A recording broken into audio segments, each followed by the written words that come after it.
Good afternoon, everybody. Um, I am super psyched for this webinar. I'm not really sure where it's going to go. I'm not really sure what topics we're gonna cover, but we're gonna have some fun along the way. I've got a great group of panelists here to discuss what's happened in 2020 and, more importantly, what to expect in 2021.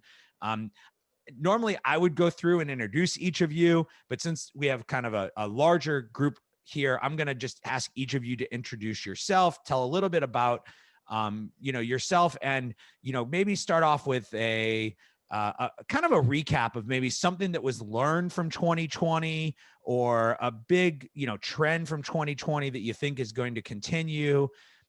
Something that kind of is coming from the past, that you think is going to kind of roll into the future. So, Robin, why don't you start us off? Yeah, so I'm Robin Johnson. I'm the CEO of Marketplace Blueprint. We are a boutique agency that specializes in Amazon channel and PPC management. And your prediction, or your not your prediction, but like something from 2020 that you think is going to roll with us into 2021, or a big thing that happened in 2020 that maybe every seller should be making sure they're aware of. So I think that the biggest change is going to be happening that started this year, that's going to be happening next year, is more big money and more big brands are paying more attention specifically to the marketplace. This means that you're going to have to become a more sophisticated in order to build successfully on Amazon. The days of Field of Dreams are like they're gone. They're like in the history books. Now you're going to have to really learn how to have a full funnel strategy, how to have listings that really do convert. It's not finding golden gaps anymore. It's about being able to outmarket your competition. And in addition to finding products where the demand ratio is right where it needs to be.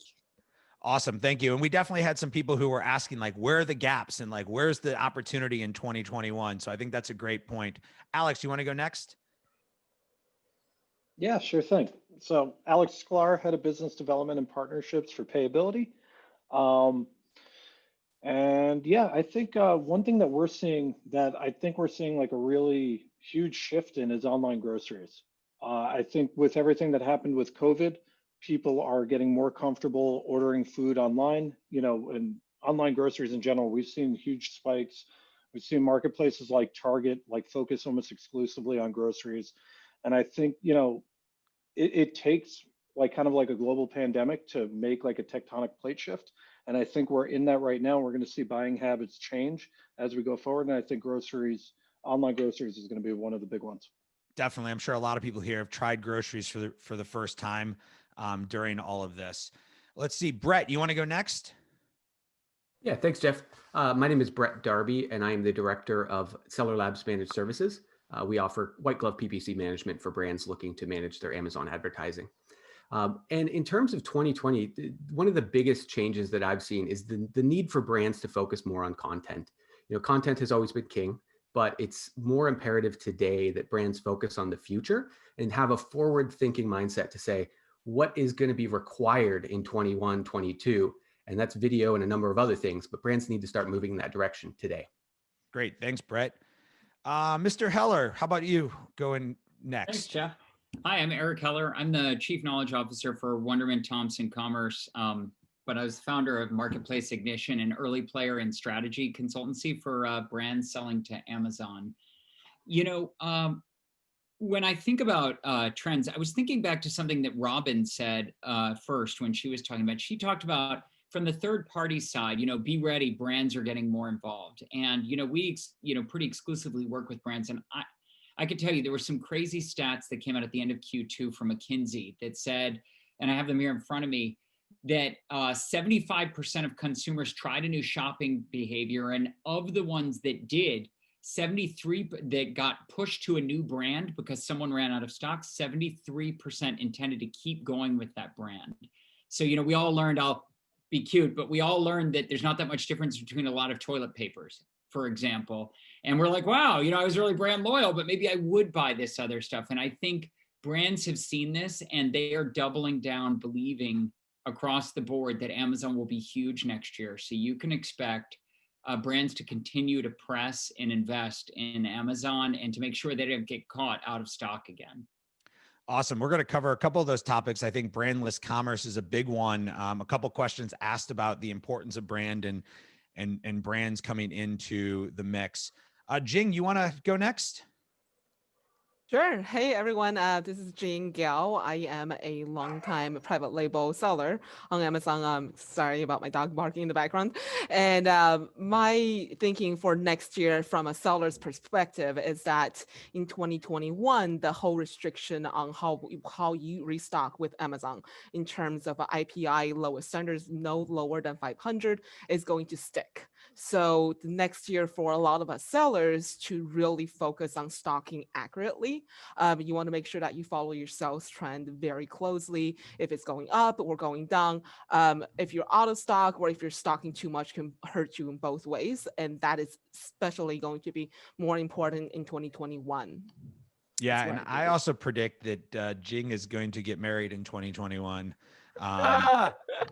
So yeah, sorry I had to go there, but that's my prediction. And Jing, she doesn't sell herself right. She's actually, we call her the first lady of e-commerce, or I guess maybe she has to get married first before they both have the title.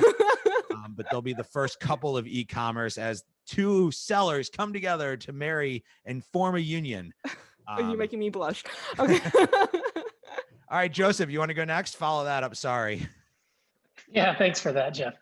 I'm Joseph Hansen, CEO and founder of Buybox Experts. We're a pure play digital agency for brand selling on Amazon. You know, thinking about, Jane kind of stole my thunder a little bit because I was going to talk about logistics, right? I was going to say with what happened with so many brands being able to ship product into Amazon during the onset of the pandemic, most of them are really looking at logistics and taking that seriously now. But since she already went there, really advertising, I think, is going to continue to develop in a remarkable way on Amazon. A lot of the big players are investing heavily. And although during the pandemic, we saw a better return on spend and we saw a better kind of CPC, I think you're actually going to see costs start to go up again like they were trending before. Great. Yeah. We're going to cover both logistics, IPI, and advertising with the whole panel. So great lead in there. Carlos, you want to take it from there? Let's do it. So Carlos Alvarez, full-time seller for about a little shy of 15 years now. I also founded the largest Amazon seller meetup group in the world, my only vanity metric that I care about. And the thing that was really a throwback for me and I was ready for and I'm loving it and I predict it to keep going is merchant fulfilled. So being able to fulfill stuff yourself and take control, especially during launches of 3PL services, or if you're set up for it in-house to do that. And the other thing I saw was just an explosion of Amazon Live Video, which we did amazing on during this time. So yeah, and you're great at experimenting with a lot of these things, and you've been doing merchant fulfilled for a long time with some of the products you cover. So I'm sure there's some valuable insights you can add when we get into those discussions. Thanks. Mr. Brandon. Hey, how's it going? Hey. So I'm Brandon Young. My wife and I, we are 8-figure Amazon private label sellers. I also coach through a program called Seller Systems. We have master classes and a full college level course. Prediction for 2021. I think that the trend was accelerated for the growth of retail to move towards e-commerce. And I think that sellers are going to have to become much more efficient with launches. So currently people are kind of just throwing a bunch of products at it, giving a bunch of products away. With IPI score, limit restrictions on inventory, you're going to have to become much more aware of what the algorithm is and how to pull those levers without giving away too many units. So you have to become much more skilled as far as launches go. Awesome. Ryan. Hey man, sorry, I like came in and out there for a second, but Ryan Mulvaney, founder of a company called Quiver. We help brands sell more products on Amazon in a very clean and simple nutshell.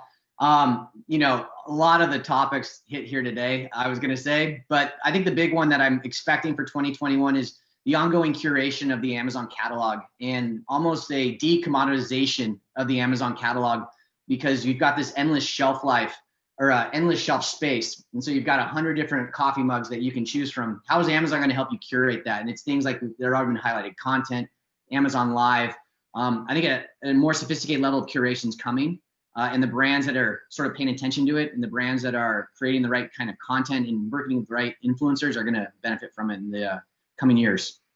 Great. Thanks, Ryan. Ryan also has the coolest LinkedIn content I come across. Yeah, he does. He spends a lot of effort yeah, on it. I think I want to know the secret of that. That's amazing. His LinkedIn profile is absolutely amazing. I appreciate it. Thanks, Carlos. And if you have followed Rachel in the past, you could probably predict what her prediction will be, but I'll let her make it, and then I'll tell you if I was right or not. I have two predictions that I actually wanted to make. The first one is Amazon Live is going to keep getting bigger. We've been testing it too this fall, and there was one where we just were live for about an hour in 2 different sessions and sold almost $1,300 worth of stuff. So it's been pretty impressive, the kind of growth that we're seeing there. We're just testing, trying different things.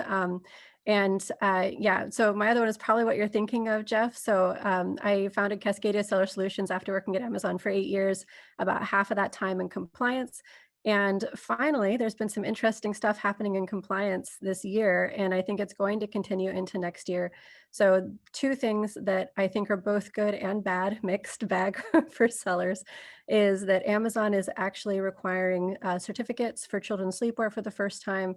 They've started kind of randomly collecting other stuff, but for children's sleepwear, it's been across the board for anyone that we know that's doing children's sleepwear, they're being required to provide the certificate. And so that's really good for those sellers who are doing the right thing, because it's expensive to do the right thing. And for any sellers who are not ready, then it's not going to be good for you. So make sure you're getting ready there. Children's sleepwear is the most regulated children's product. So of course they're starting there. And the other thing that was kind of like, really, what are you guys smoking, was on the new certificates of analysis requirements for supplements.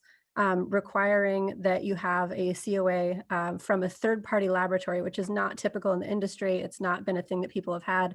None of our clients had third-party COAs from a lab, and they wanted us to have the lab on the label, which is just like, no, guys, this is not going to work. So I'm sure that will change in the next month or two, but it shows to me at least that Amazon wants to take compliance more seriously going forward. All right, Don, you want to wrap us up here with introductions? I think you're muted. All right. Yep. There we go. I'm sorry. How are you, Jeff? I'm excited about this. My name is Don Hennig. I'm a co-founder of Accrue.me. And I think what I'm going to mention as something that happened in 2020, and I see for 2021 ties together. In 2020, we saw about $1 billion come into the industry to a few firms, and more firms every other day, it seems like, looking to buy brands and buy Amazon sellers. So all these roll-ups, I can't help but think back to the sanitation industry, and you see waste management today everywhere. And when it used to be, you know, everybody had their own little one truck. I see in 2021 and going forward, you know, fewer firms, fewer sellers, but much larger and tougher competitors. So I think there's a big opportunity facing sellers in 2021, and it's up to the sellers who really want to take, you know, the bull by the horns and go after it and make it happen. They have a big opportunity in front of them, and not to waste this coming year. Great. Thank you. And for those that don't know me, my name is Jeff Cohen. I'm Vice President of Marketing at Seller Labs, and I've been involved in e-commerce in some way, shape, or form since about 2005. And if you want to know what I do on a daily basis, this is it. I hang out and I talk to people that are on this call and other people, and, you know, use that knowledge to help build the Seller Labs software and services with people like Brett. So thank you everybody for attending. As you can imagine, that was just introductions, and we covered a whole host of topics. And now I want to go into some of those topics. Our goal is to take this webinar for really maybe an hour, maybe an hour and a half. Some of our panelists have to drop off after the first hour. So I'll kind of give a warning before that happens in case a few of them drop off. And if people want to stick around and kind of keep going deeper into some of these things, we will. And I've asked our panelists to kind of shorten their answers and not repeat what other people said. And they did a great job in the introduction. And